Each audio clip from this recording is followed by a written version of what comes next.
مولا علی کرم اللہ تعالی وجہ الکریم سے روایت ہے کہ تاجدار مدینہ صلی اللہ تعالی علیہ وآلہ وسلم ارشاد فرمائے ان قریب ایک فتنہ برپا ہوگا۔ میں نے عرض کی یا رسول اللہ صلی اللہ تعالی علیہ وآلہ وسلم اس سے بچنے کا طریقہ کیا ہوگا؟ آپ صلی اللہ تعالی علیہ وآلہ وسلم نے ارشاد فرمایا اللہ تعالی کی کتاب جس میں تمہارے اگلوں اور پچھلوں کی خبریں ہیں اور تمہارے آپس کے فیصلے ہیں، قرآن فیصلہ کن ہے اور یہ کوئی مذاق نہیں ہے۔ جو ظالم اسے چھوڑ دے گا اللہ تعالیٰ اسے تباہ کر دے گا، اور جو اس کے غیر میں ہدایت ڈھونڈے گا اللہ تعالیٰ اسے گمراہ کر دے گا۔ وہ اللہ تعالیٰ کی مضبوط رسی اور وہ حکمت والا ذکر ہے، وہ سیدھا راستہ ہے۔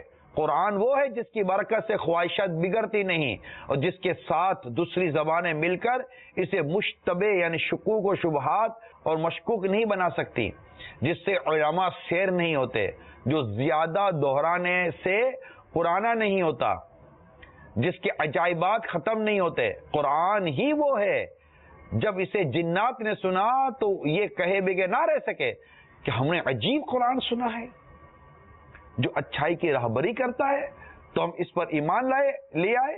جو قرآن کا قائل ہو وہ سچا ہے، جس نے اس پر عمل کیا وہ ثواب پائے گا، اور جو اس کے مطابق فیصلے کرے گا وہ منصف ہوگا، اور جو اس کی طرف بلائے گا وہ سیدھی راہ کی طرف بلائے گا۔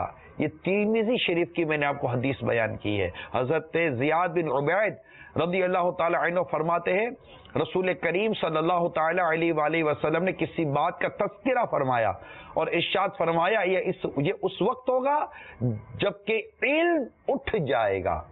میں نے عرض کی یا رسول اللہ صلی اللہ تعالی علیہ وآلہ وسلم علم کیسے اٹھ جائے گا؟ حالانکہ ہم قرآن پڑھتے ہیں اور اپنی اولاد کو پڑھاتے ہیں اور وہ اپنی اولاد کو پڑھائیں گے، اسی طرح یہ سلسلہ قیامت تک چلتا رہے گا۔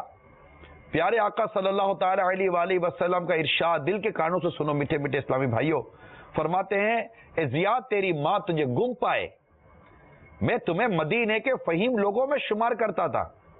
کیا یہودی اور عیسائی تورات اور انجیل نہیں پڑھتے تھے؟ لیکن ان میں سے کوئی بھی اس پر عمل نہیں کرتا۔